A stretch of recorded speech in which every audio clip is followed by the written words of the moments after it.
नमस्कार मंडळी, मी प्रणाली. आपल्या प्रेग्नन्सी सिरीजमध्ये आज आपण बघणार आहोत की प्रेग्नन्सीच्या 7व्या महिन्यामध्ये बाळाची वाढ कशी होते आणि आईमध्ये काय काय बदल होतात. तर सगळ्यात पहिले 7वा महिना जसा आईला चालू होतो त्यावेळी आपण तिची ओटी भरणीचा समारंभ करतो, बेबी शॉवर ज्याला आपण म्हणतो. तर हा का केला जातो, तर ह्या महिन्यापर्यंत आपल्या बाळाची वाढ जी आहे ती पूर्णपणे झालेली असते आणि इथून पुढे बाळाचं एक्स्ट्रा वजन किंवा तो अतिशय वेगवेगळ्या गोष्टी शिकायची सुरुवात करतो. तर ह्यासाठीच आपण आईचं कौतुक बाळाचं कौतुक म्हणून हा फंक्शन करत असतो. तर बेसिकली 7वा महिना हा आईसाठी खूप इम्पॉर्टंट असतो, खूप महत्त्वपूर्ण असतो. आयुष्यभराच्या मेमरीज त्या महिन्यामध्ये ती साठवून ठेवणार असते. तर आता बघूयात की ह्या महिन्यामध्ये बाळाची वाढ कशी होते, आईमध्ये काय काय बदल होतात. तर सगळ्यात पहिले आठवडा 28 ते आठवडा 31 ह्या कालावधीला आपण प्रेग्नन्सीचा 7वा महिना असं कन्सिडर करतो. तर 28व्या आठवड्यामध्ये बाळामध्ये कशी वाढ होते, तर आपलं बाळ जे आहे ते सुमारे 1 किलोच्या आसपास होतो आणि त्याची जी लांबी आहे ती 37 ते 38 सेंटीमीटर एवढी होते. यासोबतच आपल्या बाळाचा जो मेंदू आहे त्याची जो विकसित व्हायची प्रोग्रेस असते ती अजून वाढते. मेंदू बहुतांश पटीने विकसित झालेला असतो, चांगला एकदम त्याची डेव्हलपमेंट झालेली असते. त्यासोबतच बाळाची जी हालचाल आहे ती हालचाल वाढते. बाळाच्या बेबी किक्स आहेत त्या आईला ह्याच्यामध्ये खूप प्रमाणात जाणवू शकतात. आपला पोटाचा आकार असा खाली वर होताना दिसतो, एवढी बाळाची हालचाल जी आहे ती या महिन्यापासून वाढते. त्यासोबतच आईमध्ये काय बदल होतात, तर आईचं जे पोट आहे ते आता ह्या महिन्यापासून एकदम क्लिअरली भरपूर वाढायची सुरुवात होते. यासोबतच आईमध्ये अजून काय बदल होतात, तर आईचं पाठदुखीचा त्रास आहे तो वाढतो. पाय सुजणे हे सुद्धा वाढतात, कारण पायावरती वजन येतं आपल्या पोटाचं, त्यामुळे हे सगळे बदल आईमध्ये दिसतात. त्यासोबतच आईला झोपेचा प्रॉब्लेम होऊ शकतो, म्हणजे झोप नीट न लागणे, कारण आपलं शरीर आहे ते नंतरच्या म्हणजे डिलेव्हरी नंतरच्या तयारीसाठी लागलेलं असतं. त्यामुळे हार्मोनल चेंजेस होऊन आपल्याला झोप न लागणे यासारख्या ज्या गोष्टी आहेत ही ह्या महिन्यापासून सुरू होतात. की 29व्या आठवड्यामध्ये बाळामध्ये कशी वाढ होते आणि आईमध्ये काय काय बदल होतात. तर सगळ्यात पहिले आपल्या बाळाचं जे वजन आहे ते 1.1 किलो ते 1.2 किलो ह्या म्हणजे 1100 ते 1200 ग्रॅम या दरम्यान वाढतं. आणि यासोबतच आपलं बाळ जे आहे त्याच्या अंगावरती चरबी यायला तयार होते, म्हणजे आपलं बाळ जे थोडं गुडगुडीत व्हायची आता सुरुवात पोटामध्ये झालेली असते. बाळाचं वजन आहे ते या महिन्यापासून वाढीची सुरुवात होते.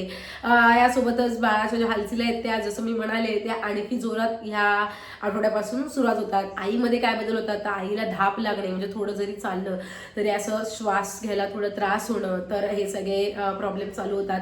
यासोबतच आईला ऍसिडिटीचा जो त्रास आहे तो होतो, म्हणजे एकसारखं हृदय जळजळतं, आपण ज्याला हार्टबर्न बोलतो, ते ह्या आठवड्यापासून आईला खूप जाणवायची सुरुवात होते. यासोबतच आईला लघवी आहे तिची फ्रिक्वेन्सी खूप जास्ती वाढते. पोटाचं प्रेशर आपल्या पिशवीवरती येऊन आपल्याला लघवी आल्यासारखी वाटते, एकसारखी लघवी येते. क्वांटिटी त्याची थोडी थोडी असू शकते, पण आपल्याला असं वाटतं खूप जोराची आपल्याला लघवी आली आहे. तर ही सगळी लक्षणं आहेत ती बाळाच्या 29व्या आठवड्यामध्ये दिसून येतात. आता बघूयात आपण 30व्या आठवड्यामध्ये आपल्या बाळामध्ये कशी वाढते. तर 30व्या आठवड्यामध्ये आपल्या बाळाचं जे वजन आहे ते अजून वाढून 1300 ते 1400 ग्रॅमच्या दरम्यान होतं. आणि त्यासोबतच बाळ जे आहे ते आपलं गर्भाशयाच्या खालच्या दिशेने, म्हणजे योनीतून जिथून आपलं बाळ डिलेव्हरीच्या दरम्यान बाहेर येणार असतो तिकडे त्याचं डोकं म्हणजे गोल फिरून त्याचं जे डोकं आहे ते खाली आणण्याचा प्रयत्न या आठवड्यांपासून बाळ सुरू करतं. आणि यासोबतच अजून बाळामध्ये काय चेंजेस होतात, तर बाळाचा जो मेंदू आहे त्याची नर्वस सिस्टीम आहे ती सुद्धा एकदम प्रॉपर या आठवड्यापासून अजून डेव्हलप होऊन तयार व्हायला सुरू होते. आईमध्ये काय काय बदल होतात, तर आईला पोट तिचं घट्ट झाल्यासारखं वाटतं, म्हणजे आपल्या पोटाला खूप ताण येऊन असं एकदम टाईट पोट होतं, कारण बाळाने आपल्या पोटाची जी जागा आहे ती ऑलमोस्ट घेतलेली असते, व्यापलेली असते. त्यामुळे आपल्याला पोटात खूप असं टाईटनेस जाणवतं ह्या आठवड्यापासून.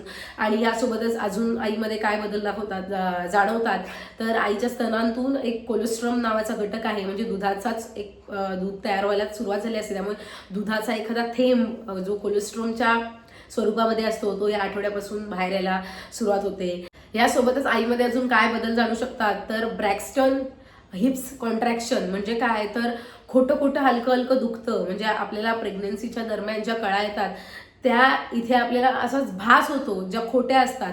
तर हे आठवड्यापासून ही सुद्धा चिन्ह आहेत ती या आठवड्यापासून दिसायची सुरुवात होऊ शकते. तर आता बघूयात की 7व्या महिन्याच्या शेवटच्या आठवड्यात म्हणजे 31व्या आठवड्यात बाळामध्ये काय बदल होतात. आपलं बाळ जे आहे ते एक 1.5 kg म्हणजे एक 1500 ग्रॅम पर्यंत वाढतं. यासोबतच आपलं बाळ जे आहे ते आता गोलूमोलू म्हणजे गोलसर होऊन त्याचा चेहरा पूर्ण डेव्हलप होऊन त्याचं वजन आहे ते आणखी वाढायची सुरुवात ह्या आठवड्यापासून होते. ह्यासोबतच आपल्या बाळाची जी हाडे आहेत त्याची मजबूती व्हायची सुरुवात जी आधीपासून झालेली असते ती इथे आणखी जोरात सुरुवात होते. बेसिकली 7व्या महिन्यापासून आपलं बाळ आहे त्याचं वजन आहे, त्याची बॉडी जे पार्ट आहेत त्याचं वेट गेन, चरबी हे सगळं ह्या महिन्यामध्ये वाढायची सुरुवात होते, जे आपल्या डिलेव्हरीपर्यंत वाढत असतं. आईमध्ये काय काय बदल होतात तर आईला ह्या आठवड्या जसं म्हणाले की या महिन्यापासूनच आईला झोपेचा त्रास होऊ शकतो.